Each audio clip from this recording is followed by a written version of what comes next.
Vas a ver el sol en tu interior. Vas a ver el sol en tu interior. Savia de la tierra. Vas a ver el sol en tu interior. Sumiruna y sumiruna.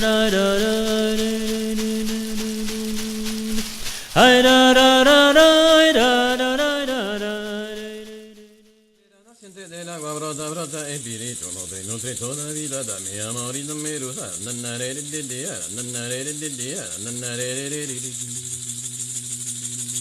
Corre, corre, agüita, agüita milagrosa, baña, baña, cuerpecito, baña, baña, corazones, baña, baña, mentecita.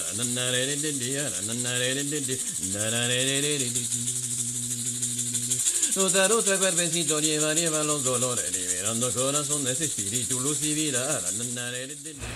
So we are here in Sachamama Center for Biocultural Regeneration. This is a center I founded 6 years ago, but I have been coming to this region for the past 21 years, collaborating with an NGO for 10 years, and then with the local cooperative, fair trade coffee cooperative, Oro Verde. So I've learned a great deal, and what I learned is that one of the urgent problem for the smallest farmers, all the indigenous farmers and the small mestizo farmers, is that there is a huge amount of deforestation due to many causes, and they practice slash and burn agriculture, which requires the forest. Amazonian soils are well known to be very poor, and therefore to grow your food you need to cut down, make a clearing, cut down the trees, burn them, and that gives you enough nutrient to grow food for a few years, 1 to 4 usually. The forest is disappearing, and so there is an urgent need for an alternative to slash and burn. The small farmers now own between 3 and 10 hectares, and the experts say that you need 50 hectares for this form of agriculture to be sustainable. So what happens is that they cut down the forest much too soon, and when you do that long enough, you end up with degraded land on which nothing grows.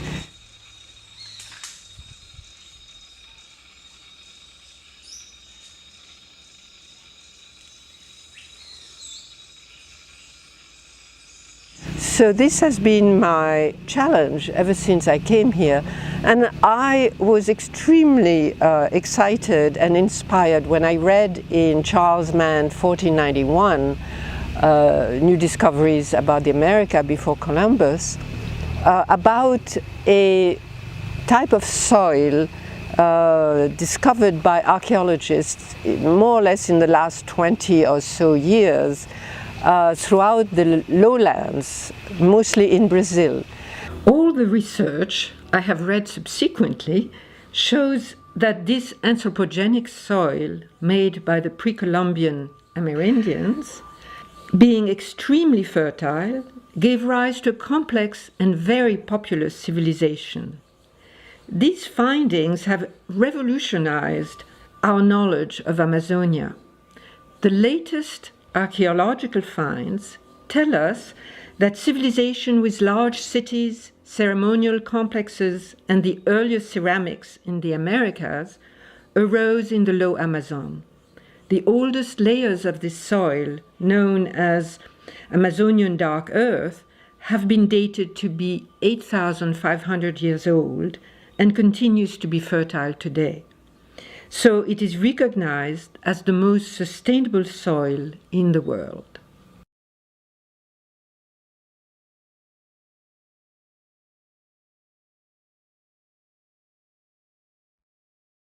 Lamas, where Sachamama Center is located, is on the eastern edge of the pre-Columbian Chachapoyas culture, dated from about 500 CE to its conquest by the Incas in 1470. One of the major centers of this culture is Cuelap, located in the neighboring department of Amazonas. The circular ceremonial center in Pamasto, some 10 kilometers to the northeast of Lamas, has been identified as belonging to the Chachapoyas culture. The complex of Cuelap shows the typical circular Chachapoyan architecture.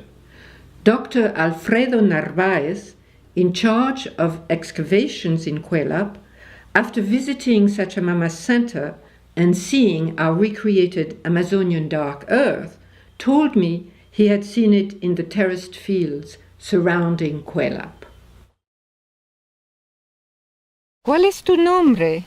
Leslie Velázquez Sumaeta. Leslie Velázquez Sumaeta. Sí. ¿Y cuántos añitos tienes? 10 años. 10 años. ¿Y aquí es la casa de quién? De mi abuelita Amelia. Tu abuelita Amelia. ¿Y tu papá? Y tú vives un poco más arriba, ¿sí? Sí, Y eres vecina del señor Homero Tafur. sí, soy Así vecina. es. Y has venido a enseñarme esto. ¿Qué es esto? Cuéntanos. Sí, son andenes ¿Andenes de Sí. quiénes?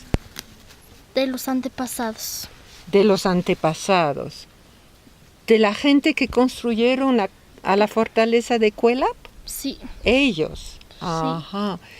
Y esa tierra negra que tu papá recogió, ¿qué hacen? Tú me dijiste que tú también la recoges. ¿Para qué la recoges? sí, yo lo recojo para cultivar hortalizas.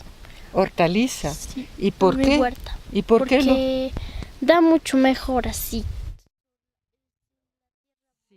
Ahora estoy con el señor Homero Tafur Bardales, que vive muy cerca de Cuelap y que conocí hace 1 año y medio y que muy gentilmente y con mucho conocimiento me hizo ver los andenes como se ven aquí, pero cerca de su finca, andenes precolombinos, andenes chachapoyanos, y me hizo ver la tierra negra. ¿Y qué dice usted de esa tierra negra? Buenas tardes, doctora. ¿No? Esa tierra, como ya hablemos ese tiempo, nosotros acá lo tenemos por la mejor tierra para cultivar nuestros sembríos. La tierra es muy fértil. Así es, doctora. Sí. Y se encuentra allí y usted no sabe de dónde viene. No se desconoce su origen, pero sí, bueno, se piensa mayormente donde existen las andenerías, siempre existe esa clase de tierra. Lo que se piensa quizás ellos se traían de otros lugares para hacer sus sembríos, porque es una tierra muy productiva. Muy productiva. Aún hoy en día es productiva. Hoy en el día es muy productiva para Muy que productiva. donde la tierra negra, buena producción. Sí, y me acuerdo que el año pasado cuando vinimos encontramos pedazos de cerámicas rotos en esa tierra. ¿Es así? ¿Usted lo han encontrado? Siempre se encuentra ahora, ¿no? De repente, bueno, se supone que quizás con el tiempo era lo que llevaban de repente sus aguas, no sé qué, a la chacra y chancaban de repente sus cántaros, que se llama eso, Ajá. y han quedado ahí, pero siempre se encuentra eso, en el terreno negro, los restos de cerámicas. ¿Usted piensa que sería interesante para los campesinos de aquí de saber recrear esa tierra? Usted, doctora, sería un orgullo para hacer eso, ¿no? Porque acá nuestras tierras ya quedan todas casi infértiles, ya no. Y al saber aprovechar o dar una capacitación cómo se aprovecha esa tierra, sería mejor nuestros cultivos acá. Eso sería a mí me encantaría encontrar apoyo financiero para traer un grupo de camaradas de ustedes a mi centro en Lamas, en San Martín, para enseñarles en un taller de varios días de cómo hacer esa tierra. Sería una gran alegría para mí y voy a ver si es posible. Doctor, yo le felicitaría de mi parte si usted haría eso, ¿no? Y nosotros quizás acá como ciudadanos también, quizás no todos, pero muchos estaríamos listos en apoyar en algo con la mano de obra para que mejoren nuestras tierras, doctora. Creo que nadie de aquí en mi pueblo puede ignorar eso. Muy bien, muchísimas gracias, señor Homero. Le agradezco mucho su sabiduría y su enseñanza.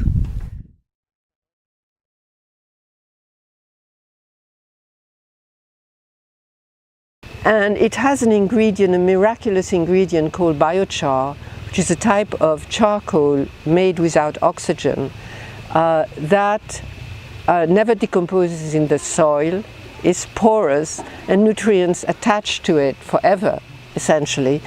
And furthermore, extremely importantly, it has the power to sequester greenhouse gases from the atmosphere and keep the greenhouse gases in the soil. So when you do not cut down the trees, you do not burn them, and you have this organic biochar agriculture, you can sequester 20% of greenhouse gases, and it's highly fertile. So on a smaller piece of land you can grow as much food that you can grow on a much larger field, or chakra, that's the name for the field locally, and therefore it's excellent for being a sink for greenhouse gases and addressing the climate crisis, and also addressing the issue of food security and food sovereignty. So that's what we have been doing here for the past 6 years. I have experimented the first 3 years and finally have been able to successfully recreate it.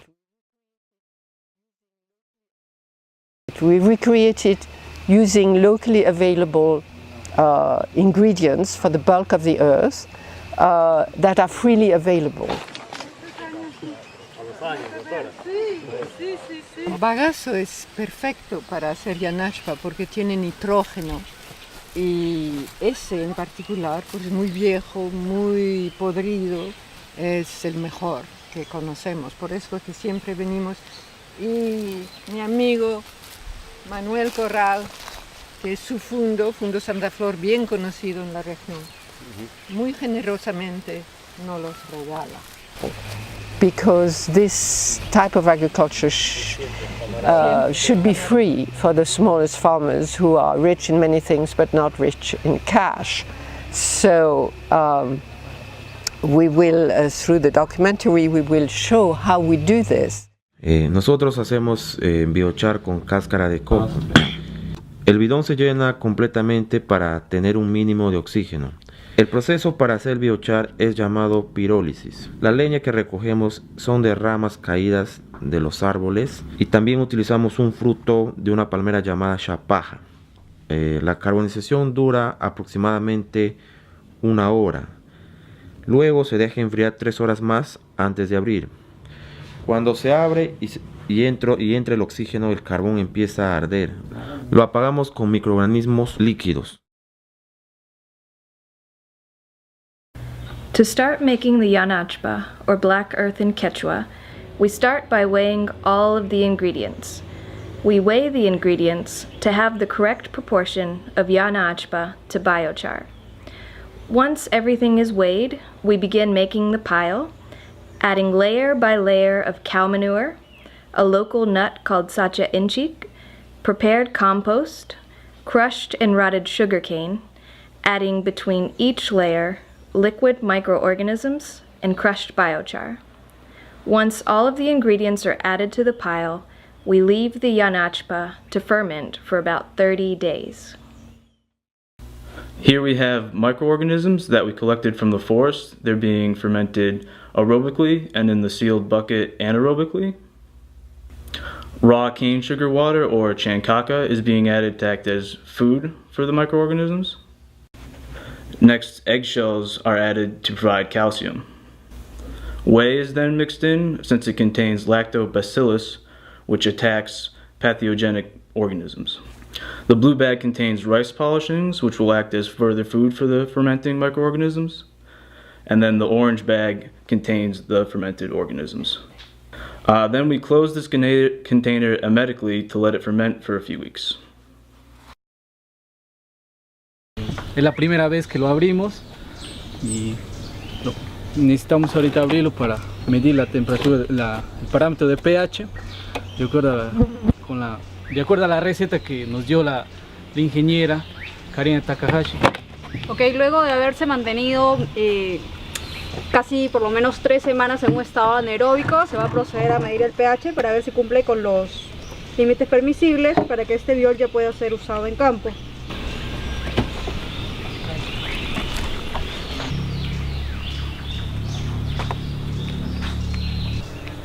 Vemos que ahorita el pH se encuentra en un intervalo entre 3.5 y 4, ¿no? Básicamente esto nos está indicando que este biol ya puede ser usado en campo, tanto para el compost, para el biohuerto, la biochacra.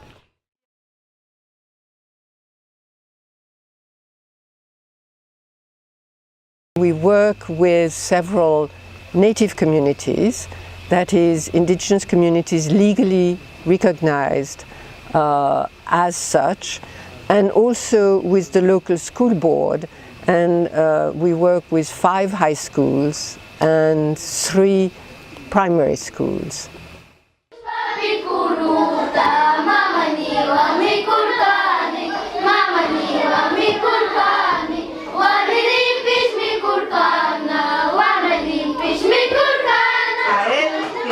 Que deben todos ustedes la ley de las comunidades nativas. Gracias a Stefano Varela. ¡Aplauso!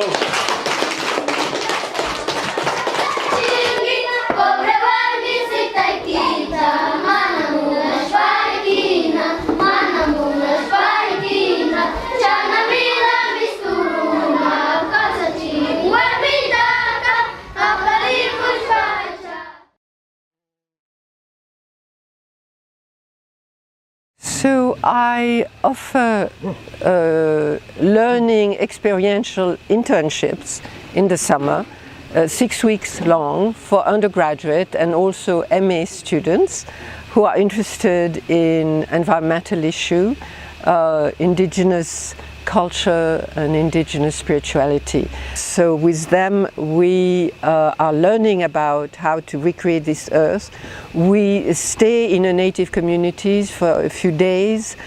They learn about the culture, the spirituality of the indigenous people.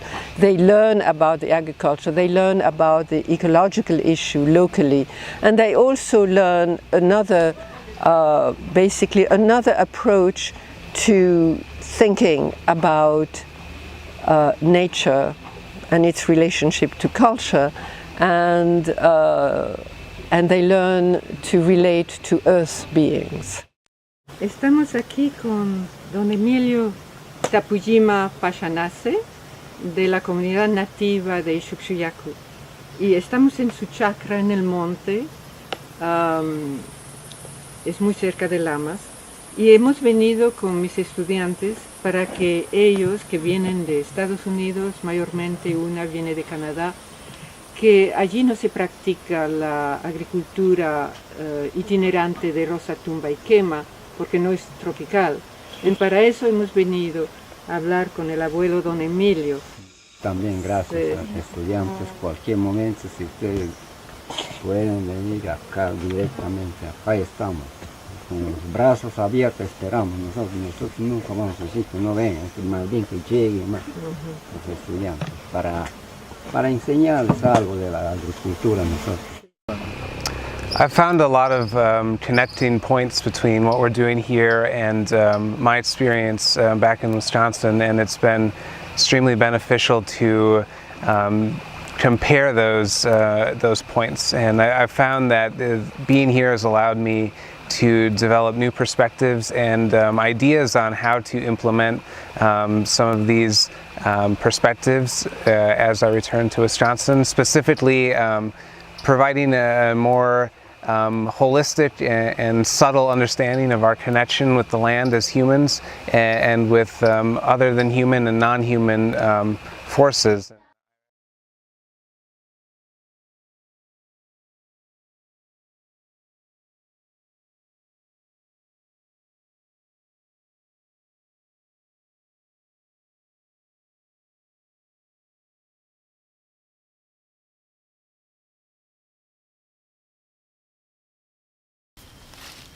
Pachamama, kunan kay puncha ñuka yaykuni tukuy kay waynakuna.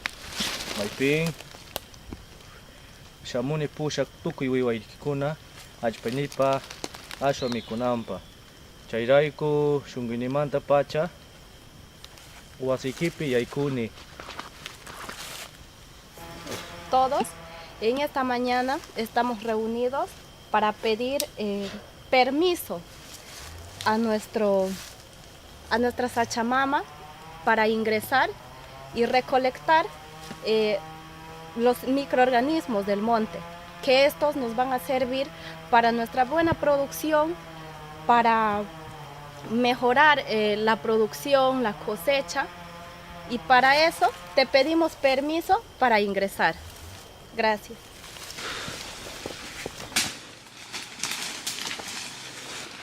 So that they can...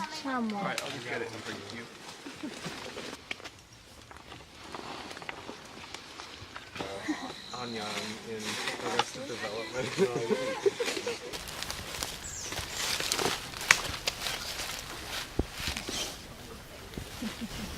Anyai Sachamama, Kushipu Ikuru Kutimikani, Tuku Wiwaikuna Pushamushpaikni, Maiki Anyai Kichikanta. Anyai Sachamama. Gracias, Monte. Te agradecemos por llevar tus hijos, porque los microorganismos son como tus hijos. Te agradecemos por brindarnos y por volver todos contentos. Muchas gracias. Besides biochar, it also is full of ceramic shards. And these ceramic shards, we have learned from our Quechua indigenous collaborator, come from offering to the spirits of the chakra, the spirit of the field. Tata Inti, Mama Kija, Sachamama,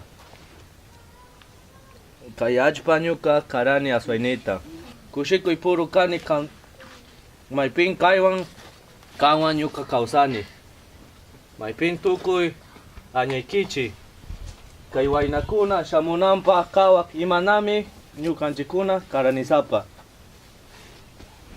Anyay Ajpa, Anyay Tata Inti, Mama Kija, Shamui, Pukunaichipa, Chay, Burunkunata. Gracias tierra, gracias agua, gracias sol, gracias luna, por nos darnos de comer. That we speak the same language of the earth and the sky and the water. I'm inspired and touched to see the kids a part of this tradition of their ancestors and sharing it with us. I hope that we continue to be inspired and to be taught by Mother Earth, and that we continue to value what she offers us and we continue to be in relationship with her. Anyay Mama Pachamama, Anyay Sachamama, Anyay todos. So we are learning both an agricultural technology that has enormous implication for the climate crisis, but we also learn a different approach to the earth and the non-human world in general, to treat it not as an it, but rather as a thou. Qué lindo sale la luna, alumbrando todo el mundo. Qué lindo sale la luna, alumbrando todo el mundo. Por eso Dios nos ha puesto, alumbrando todo el mundo. Por eso Dios nos ha puesto, alumbrando todo el mundo.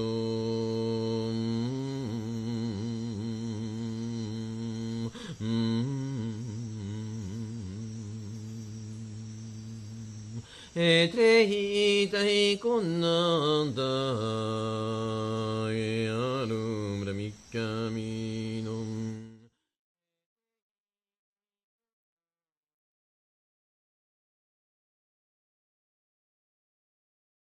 Well, I'm here with Professor Stefano Varese, who has become a close friend and whom I am totally thrilled is a member of Sachamama Center for Biocultural Regeneration. I started as a sort of a classic anthropologist, very concerned about issues of economics, development, trying to understand the ethnography, the ethnology of the Ashaninka of the Pahonal. And that is what took me to into the route of helping the Velasco regime, the Velasco revolution. I synthesized the revolution with the Velasco name because he was really the leader of that movement. And spending a few years trying to forge a law to protect the territory of the indigenous people, the territory of all the Amazonian people, inventing the term comunidades nativa, native community, because we were interested in dislodging the old terms of chunchos, indios selváticos, selvícolas, all terms that were pejorative and also misrepresenting what is really a different kind of community. So that period of my life was really concentrated in the defense of what now we call human rights, cultural rights, linguistic rights, territorial rights. In this kind of tour or journey, I ended up thinking about my first interpretation of the Ashaninka in the Pahonal. When I wrote my dissertation that then became a book, the last chapter is trying to understand why the Ashaninka were and are so successful in maintaining their identity, their autonomy, their cultural autonomy, after many centuries of effort to assimilate them. And what I had found at that time, and then I forgot because I was too involved in a kind of materialistic approach to anthropology. I realized that their strength was their spiritual conception of the world, their cosmology, which is what you have been doing here, which is a cosmology that doesn't separate nature from humans, doesn't separate humans as the dominator and exploiter and owner of nature, but actually the human are just one of the members of a series of relatives, which includes the trees, includes the animal, includes the insect, includes the water, includes the physical world and the biological world. And that is what really gave them the ability to resist Christianization, to resist materialization, to resist the invasion of their land as much as they could, and to maintain their own identity and their own relation with their own world, conceived as their own world, not as the world of the Westerner, the Peruvian, the European. And what I discovered is that you had literally invented this place and this project, which fits exactly what I was trying to look for, which is the application of a new, how can I call it, a new anthropology that looks at the relation of people in nature in a different way, in a more, can I dare to use a spiritual way, in a more cosmological way. And that is what you have found here with some of the Quechua community, and you have found here, and I have found first with the Ashaninka and later with, by reference, knowing the Yanesha, knowing the Awajún, knowing all the other people of the Amazon.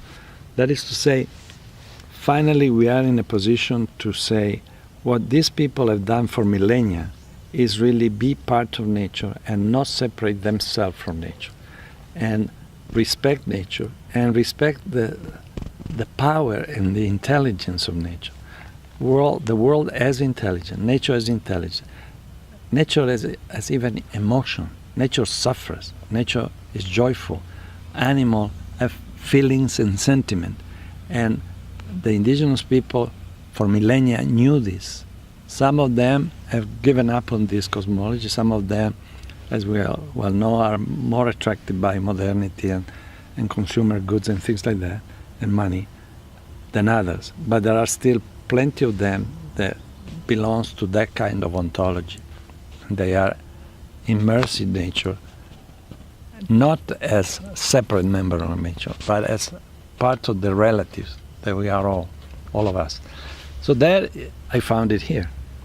And you are practicing this not only in theory, you are a brilliant theoreticus, a brilliant philosopher of culture, but at the same time you are a very practical and concrete person that can put those ideas and take them from the height level of culture and philosophy into a concrete form of expression, like reconstructing the Terra Negra, the black soil, and talking to the community about these things, talking to the school children about these issues, and really bringing down to the real people, the people that live here day by day, this idea that you have discovered by studying meditation and thinking about these things.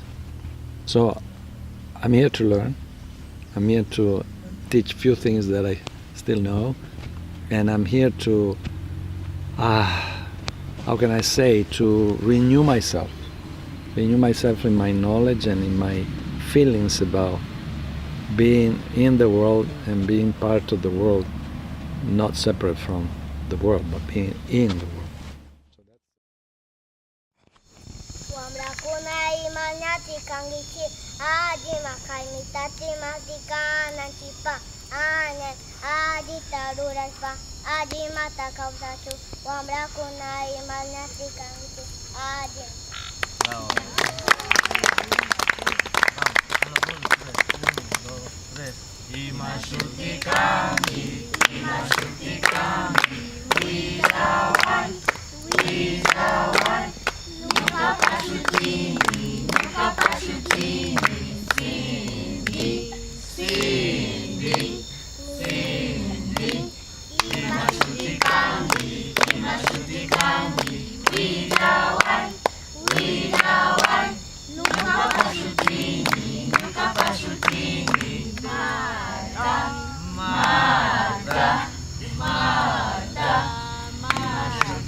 Nunca Pashutini, Becky, Becky.